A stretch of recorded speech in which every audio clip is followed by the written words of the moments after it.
Thanks so much, Joe. Well, the world of ministry can be unpredictable, rewarding, challenging, sometimes even exhausting. So how do you stay in it for the long haul?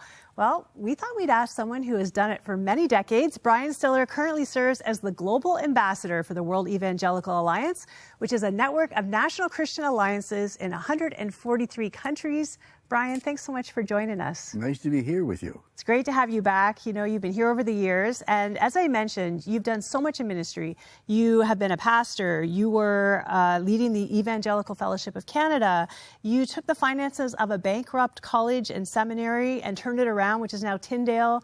So all these years and decades of doing ministry, I mentioned it can be hard. It can be exhilarating. How have you managed all those highs and lows? I don't know. What kind of answer is that, Brian? Well, it's been a wonderful ride, and I love what I'm doing now. I'm well into my 80s and still travel the world and find the morning the opportunities to serve. So it's when you reflect back on 60 years of ministry, you recognize that there are particular things that you can do and things you can't do. Early, I discovered where my gifts were. I started out back in the 60s thinking I was one thing. I thought I was going to be a great evangelist. And I was really a failure. Terrible disappointment. But I discovered, started with Youth for Christ in Montreal, and for about 16 years served in leadership role in Youth for Christ. And I discovered that my gift was leadership. I could go into a place that was in trouble and figure out what the problems were and what was needed. And when I learned gifting, I was released. Wow. And so all my life, I suppose to answer the question that I said I don't know to, I do know in that I recognized my innate gifts and the anointing of the Spirit to serve the church in particular ways. I found what I couldn't do. I found what I could do. And that was my release. That's amazing, because expectations are everything. What we expect of ourselves, what we expect of God, what people and others expect of us. So you figured that out. And now, of course, your leadership is global. So not just in Canada, but all around the world. So you've been to over 100 countries. What do you see right now happening with the global church? Well, we've gone through some eras. So, for example, in 1960, there were about 90 million evangelical Protestants. So that's 1960, there were 90 million. Today, there's 650 million. Wow. So over the last few decades, we've had the largest growth of any religious community in the history of the world. So we have, in the global community, you have some countries where you have large evangelical populations, like South Korea, like China, like Brazil. So you have very large ministries, and in various countries in Africa, of course. Then other places you have very small groups. You have Iran. You have places that are controlled by another religious majority or by a communist government. And so you have often those churches have to go underground just to save one's life. So in various places you've got different stories to be told. But the global story is that what you and I hear in our North American world, that faith is on the demise, the opposite is true globally. There's an explosion of faith that resonates across communities, all depending on their particular needs. For example, I was in Vietnam a couple of weeks ago, and here you have a church in a communist country, and you have vigorous growth. Engagement with the communist government. In some cases, they find ways to accommodate and to understand. Other times there may be conflict.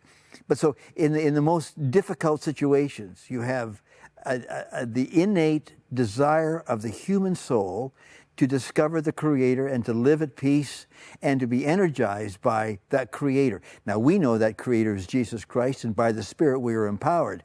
But there is there's built within the human soul that desire to discover. And it's remarkable how people discover Christ. You know, Brian, your perspective really matters. And it's really important that you tell that story. And I've had so many conversations with people here who say, so sad, the church is dying, you know, Christianity's dying. And I'm like, no, it isn't. Like, it's on fire. And, you know, a lot of us grew up in the time where we were sending missionaries to other parts of the world. But we're in a season now where people are sending missionaries here, aren't we? Oh, absolutely. I go to church after church in Canada, and I find that the pastor, maybe from China or from Asia, various parts of Asia, from Africa or from Europe. But also there is a growing interest within that global church to speak to the broad issues of life. So just to come back to what you just said about North America, often, at least in the last few decades, the church got caught in materialism. We're well financed, and within political concerns to the degree that faith becomes trapped by a political ideology. Yeah. I find within that world, even though there's that tension, that cultural tension that exists, the younger generation, the Gen Zs, are finding different ways of speaking the gospel into their world, and it brings a renewal, a rebirth of the gospel in ways that in my generation I would never have anticipated. That's amazing. I love hearing that. And you're still in the conversation. You just started a podcast, Evangelical 360. Talk to me about what you're doing in the podcast. What's the impetus behind it? Well, the idea is that, again, with the growth of the evangelical community from 90 million to 650 million in the last few decades, there is a need for a global platform where we talk about the ideas and issues and biblical concerns that matter to the gospel. And so I'm bringing in people from around the world who are leaders in their own countries, or stories and testimonies, issues of science and faith, of culture, politics, engagement, all those things that matter to people who follow Christ.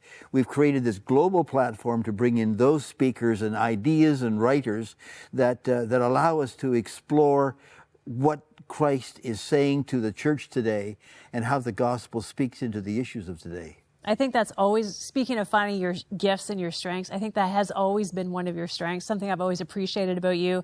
Now, I read this on your website. You describe yourself as a white-haired senior, bumping around the world, encouraging younger leaders. And so I thought it'd be great to have a moment of conversation about our culture, which, not unlike other cultures around the world, we don't always honor our seniors. And there's kind of this message like, just retire and golf at this point. What encouragement would you have for seniors watching this program who are kind of like, does God still have something for me to do in my later years? Oh, it continues right to the end of life.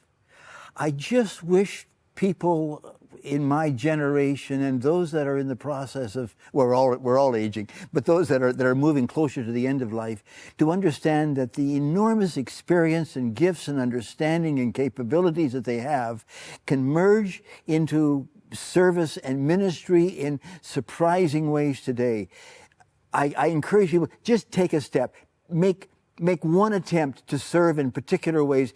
Get outside of this notion of retirement and moving away from any kind of public or active engagement.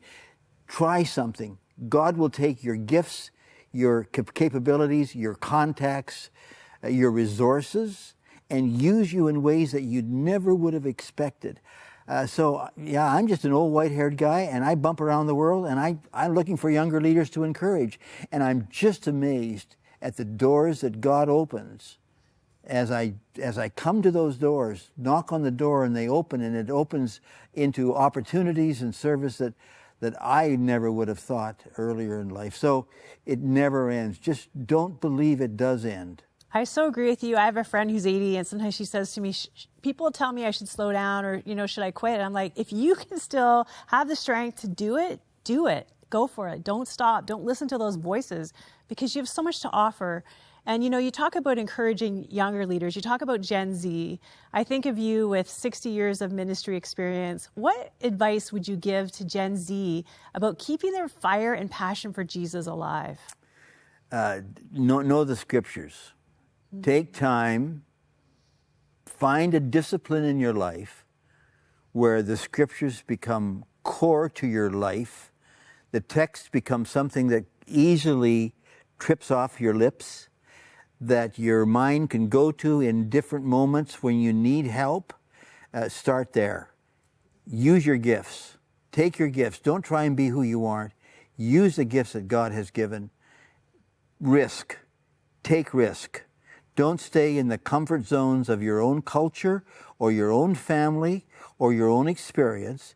Step out and allow God to take you from where you are to where He wants you to go. I could just sit here and talk to you all day, Brian. I'm taking notes. I think that was for every generation. Thank you so much for your time and for what you do to serve the global church in your role with the WEA. Thanks, Cheryl. Lovely to be here with you.